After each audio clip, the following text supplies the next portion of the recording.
Okay. Last video we pre-stretched the derailleur cables already. We've already pre-stretched the brake cables when we set them up. Pretty much one of the last things to do is adjust the gears. Check the derailleur limits. Very important, checking derailleur limits. So that's the first thing we're going to do. Screwdriver. Phillips. Where are you? Right there. Okay. So,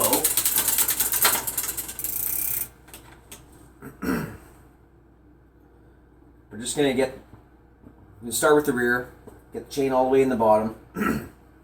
Now what you want to do is we're going to push the derailleur manually up the gears while we're pedaling, and we're going to pull on it too to see if we can see where the limits are, so that it's allowing the chain to only go so far out and so far in. Otherwise the chain can go off the gears outside or inside. So pedal, grab the derailleur, pull, take a look. The top pulley of the derailleur should be like directly underneath that small gear. Slightly outside, as long as you can't pull it off to the outside. Slowly push up just in case it's not adjusted. Okay, we're all the way into the top. Now I'm going to hold it there and take a look. Okay, when I have it at the end, the pulley's directly underneath that gear. See how it goes. Might need some micro adjustments later. In case I don't get to that, the adjustments are these two screws. Side by side at the end. Front derailleur has them too. Right here on the top on this bike. They're marked H and L. One's for high and low. High is always to the outside. Big gear in the front, little gear in the back. They're not always marked, but 98% of the time they're marked. Okay, now we'll check how our cable tension is set up with the indexing on the shifter. One click, nothing happened. Okay, that's because I stretched the cable and it's all loose. So, I'm going to grab another one of my favorite tools. 8, 9, 10 mil nut driver. Once again, geez, at least 25 years old for this bike, because it's got that kind of clamp. So, it's a 9 mil. Loosen the pinch bolt just a bit.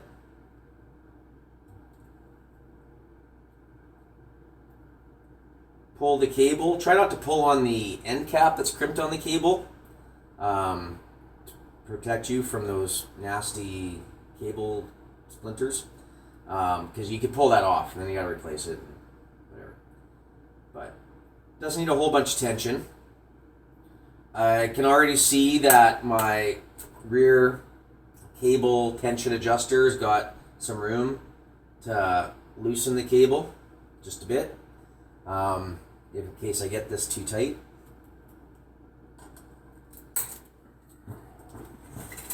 Try again. 1 click.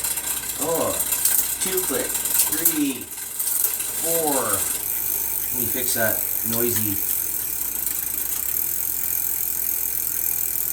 Oh wow, that's not even. Why is that not even moving?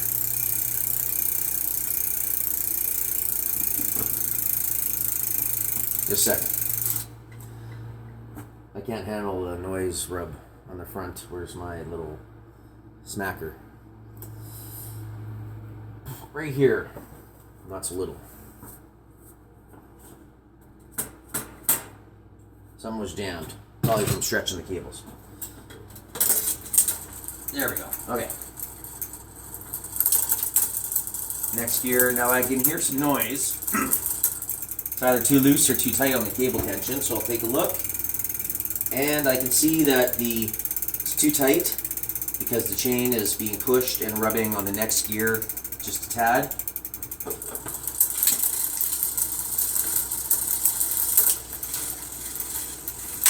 Check how it's coming down, and it's going to hesitate coming down because the cable tension is too tight. And it didn't want to go down there. Now it's going to skip a couple gears. Okay. All the way back to the bottom. Dial in this cable tension adjustment. I might have gone a turn and a quarter, or a turn. And now I'm too loose. So it doesn't even want to go into the next gear unless I hold the shifter lever down. Yeah, that's too loose. Okay. Back it out. Half turn.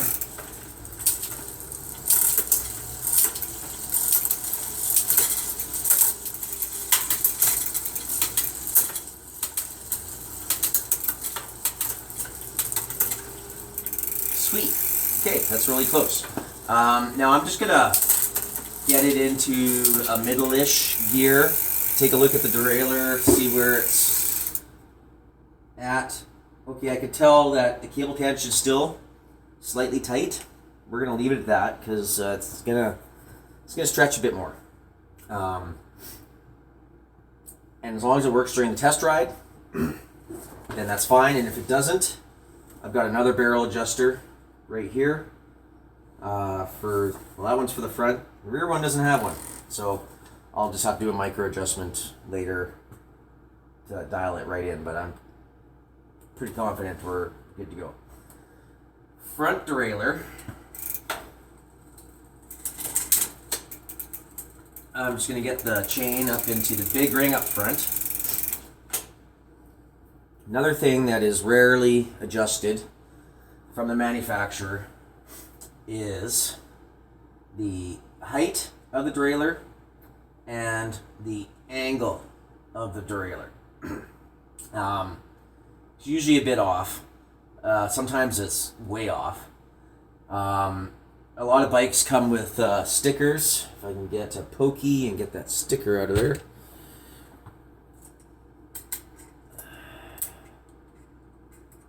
On the derailleur to show you the height that it should be at.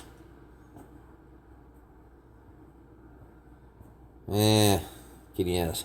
Is that gonna focus? No idea. Okay. Garbage. Basically, we need this derailleur to not hit the chain rings, not hit the chain guard, but it has to be pretty much as low as possible without doing that. Yep. You're looking for about a millimeter of gap. So that's not too bad. Derailleurs are profiled. They've got bends in them and stuff, that the cage, so that it pushes the chain properly in, depending what gear it's in the back. But then also, at the same time, needs to not be rubbing on the chain once the gear is shifted, depending where it's in the back. So alignment is key.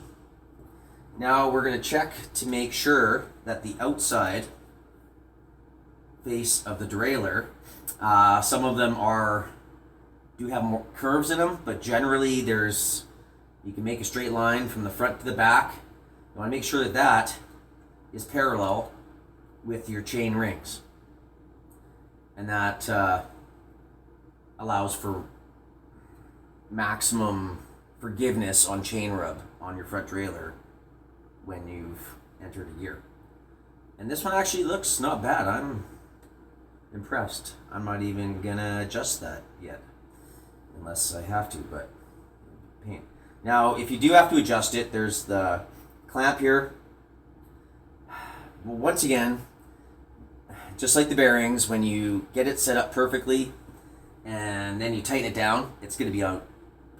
Because when you tighten this down, it's going to pull the rest of the derailleur in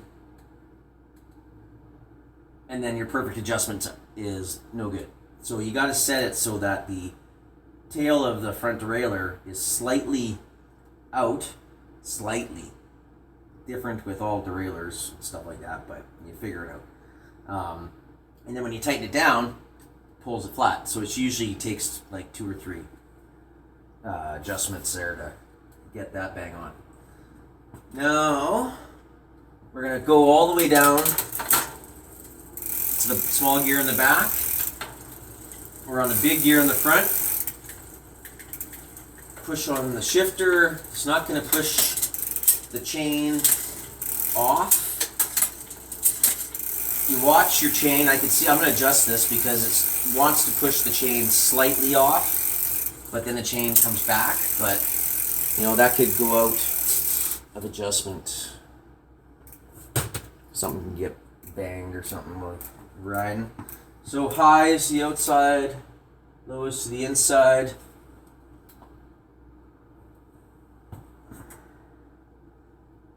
Tighten that screw just a tad.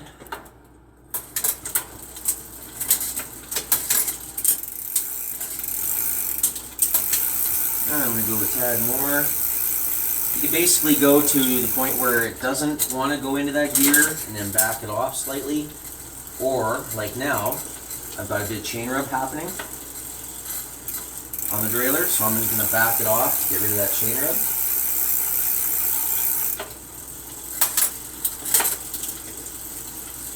Okay, back to the middle gear. I'm going to go all the way up in the rear derailleur. No chain rub on the inside of the front derailleur cage, which is good. And now I'm going to hold the rear brake. Okay, I'm going to shift it down to the little ring. Hold the rear brake to simulate load while you're riding. Kind of simulates a more, say, violent shift under pressure. Bikes don't like shifting under pressure. And make sure that chain's not going to, say, entirely skip that small ring and drop right onto the frame, and that could cause damage to your legs. Okay, so shift down, hold the rear brake, stand on my bike stand so it doesn't tip, pedal. Okay, that's good. I'll double check that kind of thing when I'm test riding it. Wow.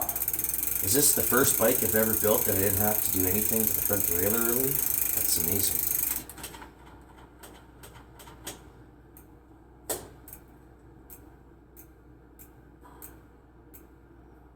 We're there. Okay. Last thing. Helps to know the size of the rider, so you can kind of get it as close as possible set up for them. Start there. I already know this person wants a more comfortable ride for commuting. So where's my 13 mil wrench? I'm going to raise this stem all the way up.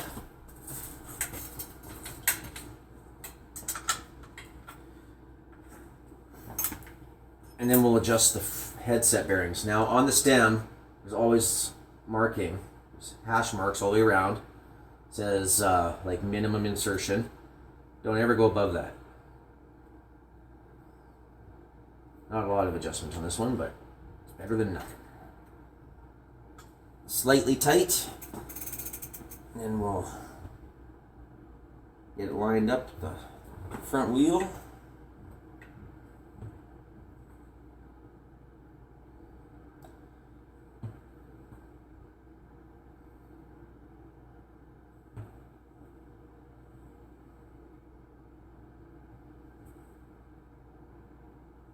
Looks pretty good. Lock it down.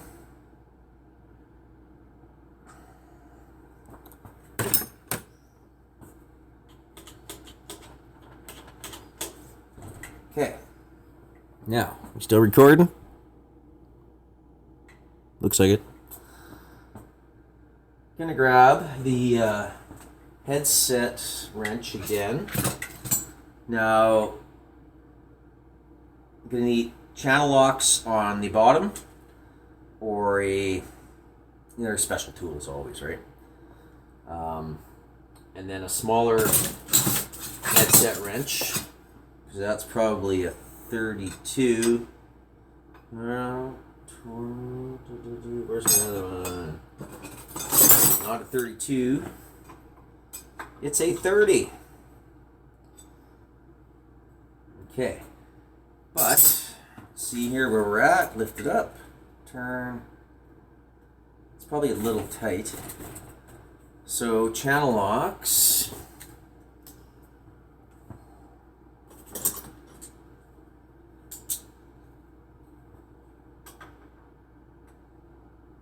Just on this cone, and I'm just gonna back it out to snug it up against. Yeah, I need my bigger ones. Where did I hide those?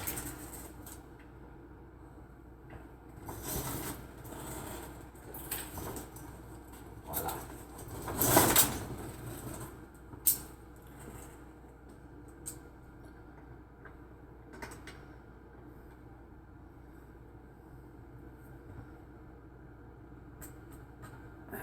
That's pretty tight. Okay, I'm gonna back this nut off.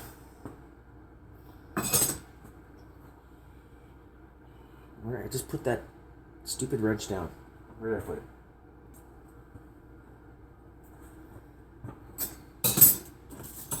There it is. 30.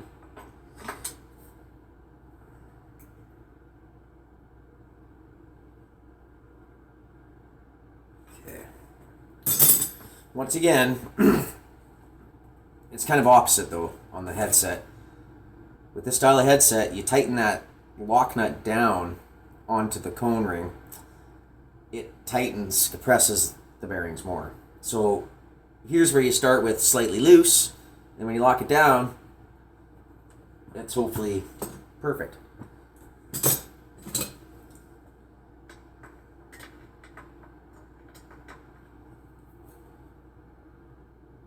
There we go. Check. Okay, now we hold the front brake, hold the bearing area around here, rock the bike back and forth, and we're going to try and feel for play right in this area. It's already going to be play in the front suspension, so don't get thrown off by that feeling traveling through. Going to check the bottom bearing here. And this is slightly, like, oh so slightly loose.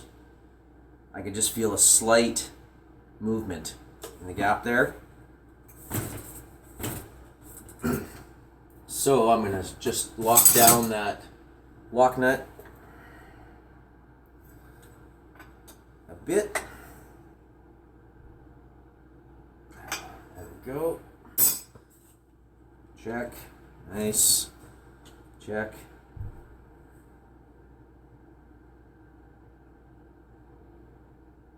Good. Okay. Front reflector, tighten. Wrong tool. Right tool.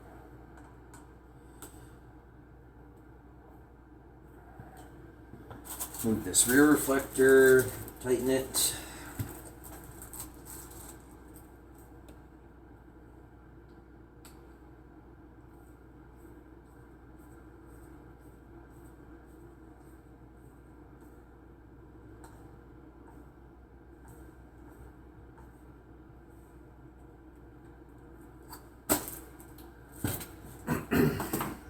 Okay. Oh my, are we done?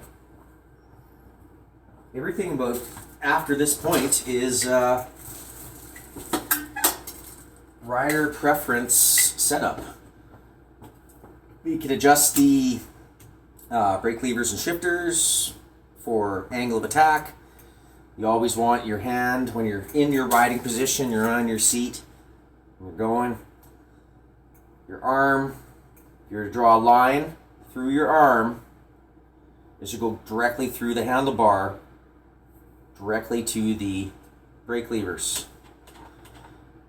If your levers are up too high and you're like this, that cuts circulation off to your hands and doesn't make riding a bike very fun at all. If you're over like this, it can be the same thing. Straight line through the bar to the brake lever, ideally, with the seat at the proper height, blah blah blah. But that'll do it for this video.